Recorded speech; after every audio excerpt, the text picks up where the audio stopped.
Tapi selain solusi dari dana abadi ini, apakah ada solusi jangka pendek yang memang bisa ditawarkan apabila memang pemangkasan anggaran ini terrealisasi dalam waktu dekat?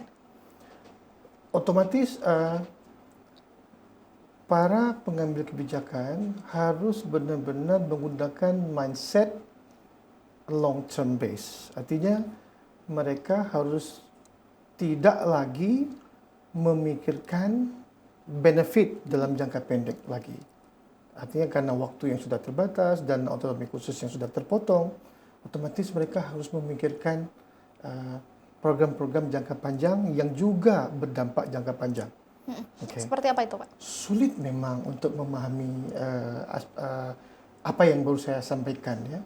Karena begini, karena para pengambil kebijakan ini kan individu-individu yang punya orientasi juga yang berbeda-beda. Paling tidak, mohon maaf kalau ingin saya tekankan, kalau tidak jangka panjang, paling tidak mereka-mereka semua harus juga memikirkan bertoleransi lah untuk berpindah dari jangka pendek ke jangka menengah. Dari sisi mereka. Namun dari sisi masyarakat, program kerja itu akan berdampak jangka panjang seperti itu. Artinya secara spesifik katakanlah tidak lagi terlalu menghabiskan dana untuk program-program infrastruktur, katakanlah seperti itu.